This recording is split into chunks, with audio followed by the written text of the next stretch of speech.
O Laércio é torcedor do Furacão, então vamos ver como é que foi a goleada do Furacão ontem lá no Estádio do Pinhão, em São José dos Pinhais. A Monique Vilela acompanhou de perto.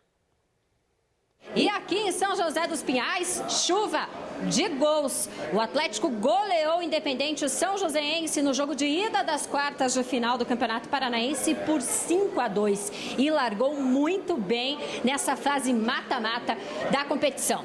Bora então contar pra vocês como é que foi esse jogo, porque só no primeiro tempo, 4 gols. E logo aos 3 minutos, essa jogada aí. Será que chutou? Será que cruzou? Kelvin abriu o placar pro Furacão, 1-0.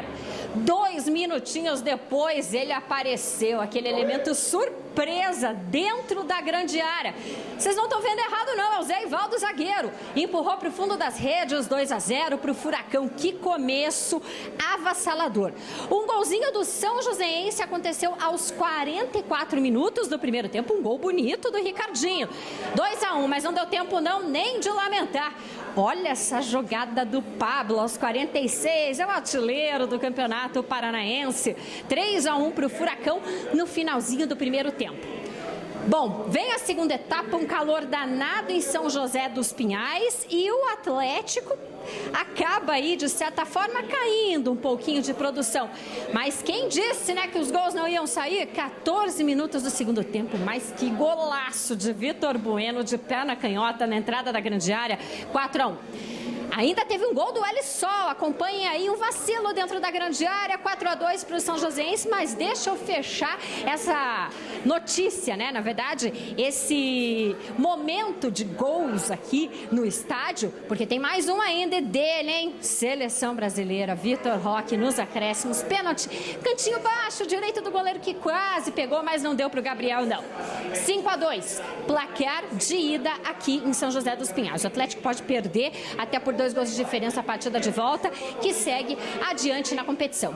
Agora, tem uma semana completa de treinamentos para preparar esse time. O Paulo Turri, que dor de cabeça do treinador, hein? Tem Vitor Roque, tem Pablo, tem Mikael, que a seleção também. Terãs voltando de suspensão, Thiago Heleno, Pedro Henrique.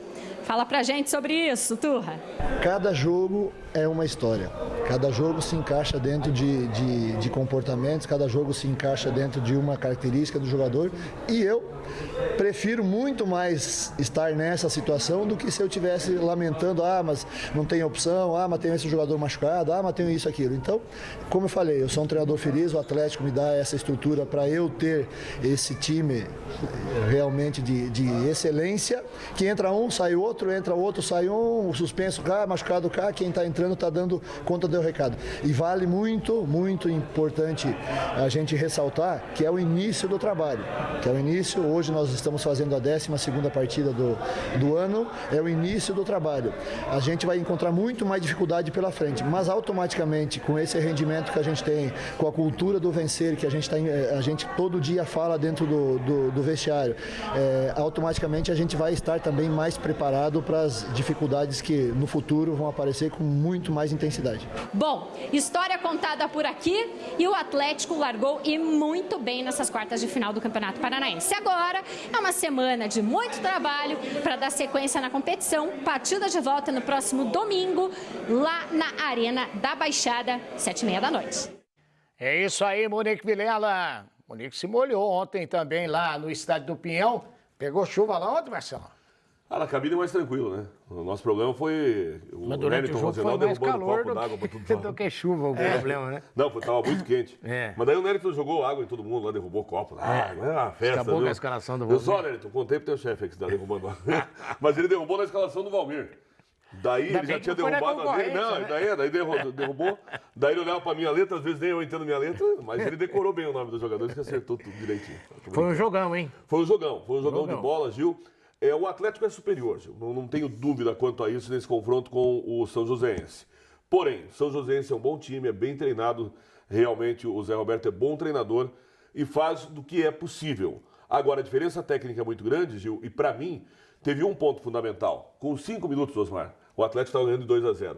Isso, Gil, muda muito a cara do jogo. 3, 5, não tem jeito. Facilitou demais, sabe? Facilitou demais. Aliás, eu achei até que depois desses primeiros 5 minutos, que o São Joséense vendeu bem caro a derrota. Então, porque depois, Gil, ali com 10, 12 minutos, São José voltou, porque logo depois que tomou o segundo gol, quase toma o terceiro, aquele negócio. Isso, Quando conseguiu dar uma equilibrada, assentar a poeira, mostrou jogadores de qualidade. Então, são duas situações, o antes e o depois. É o que o Gil falou. E o depois, não existe isso, não tem como tirar 2 gols do Atlético. Então, 5-2. Mas o depois é 2-0. Depois que o São Joséense acertou o time, foi 3-2. Foi 3-2, que é mais, vamos dizer assim, mais perto que seria a realidade. Uma vitória do Atlético, que ele é superior realmente, mesmo desfalcado, mas o São Joséense é um bom time.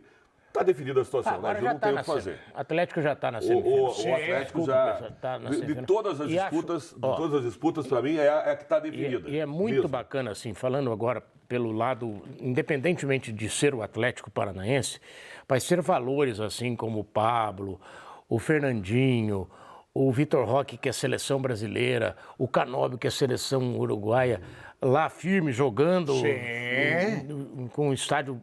Os que não estavam é porque estavam suspensos aí por esse problema exatamente. do no estádio não tão confortável assim, ninguém com dor na perna, ninguém fingindo nada. Isso é muito legal. Vitor Roque sentadinho no banco esperando a chance dele quando entrou. Isso é a melhor coisa do Atlético esse ano. Não, está sendo muito bem comandado. Vamos fazer o seguinte, Marcelo. Opa, vamos lá. Já nós vamos ver os gols e tem pergunta para você. Tem pergunta? Bota na tela. Vamos ver. É o Natan Larocheski. Marcelo Ortiz, você considera o Atlético um dos favoritos da Libertadores esse ano? Novamente? E o Paranaense caminha a passos largos para a conquista? Natan, primeiro, quanto à Libertadores da América, o Atlético começa um ano diferente, né, dos outros anos. O Atlético normalmente entrava na Libertadores sem tanto ritmo. Lá no final fazia diferença. Esse ano o Atlético entra com ritmo exatamente como os outros. Eu acho que o Atlético tem um time muito competitivo, sim, em Libertadores. Ganhar Libertadores, Gil, a gente já viu, cada coisa é muito difícil. Agora, que o Atlético é um dos favoritos a chegar entre os 8, os 4, eu acredito que seja assim. E quanto ao Paranaense, para mim, desde o começo, Gil, não sei o que você imagina, com todo respeito aos demais, o Operário deve estar com um time muito bom, mas eu vejo, sempre vi, antes de começar a competição, Atlético e Curitiba como muito favoritos. Só que Curitiba, por tudo que a gente falou, não se acertou ainda, e o Paulo Turra, se é que é possível, né? Porque o Filipão é um baita de um técnico, mas parece que ele conseguiu ainda ajustar um pouco mais o time do que já estava antes. Um pouco mais o time. Então eu acho que o Atlético é sim favorito nesse momento. Ganha quilômetros na frente dos outros porque trouxe a base do ano passado. O que faz diferença, Gil, quando a gente fala assim de conquista do título, é que se a gente tiver, e só vai acontecer numa final, possivelmente um Atletiba em final a gente já viu de tudo. Equilibra tudo, fica tudo diferente. Isso. Por isso eu acho que o Atlético é favoritíssimo a estar na final. Vamos ver como é o adversário. E vou dizer mais. Para mim, a chance do Atlético deixar escapar o título é ser Atletiba na final. Fora isso, o Atlético levanta o caneco. Não vejo muita... Porque a disparidade técnica faz a diferença. O clássico equilibra. Os outros jogos, se não são jogos que têm esse apelo de clássico, o Atlético hoje é superior aos adversários do Paranaense, sim. Antes do intervalo, tem mais uma pergunta na tela. Por favor, olha aí. Marcelo Davi. Gil, você acredita que o Vitor Roque será a nova sensação do futebol mundial? Eu acredito. Acredito e acho que, infelizmente, na janela do meio do ano vai ser muito difícil ele não ir para a Europa. É um jogador fora do comum. Aliás, eu vi uma entrevista do dirigente do América dizendo que o Vitor Roque foi roubado, entre aspas, pelo Cruzeiro. Sim. E até ele agradece ao presidente do Atlético, o Marcelo Petralha, porque acertou uma porcentagem, algo assim, para as coisas ficarem mais arredondadas, né? E o Vitor Roque é observado com carinho pelos dirigentes desde os 12 anos. Ele já era considerado fenômeno. Ou seja, não é coisa de ontem. Ou seja, ele tem tudo, realmente. Lógico, estamos falando de uma atividade física, pode acontecer alguma coisa, Deus o livre, mas enfim, o caminho está pronto para ele ser um grande jogador nível internacional, nível de grande do mundo. Maravilha.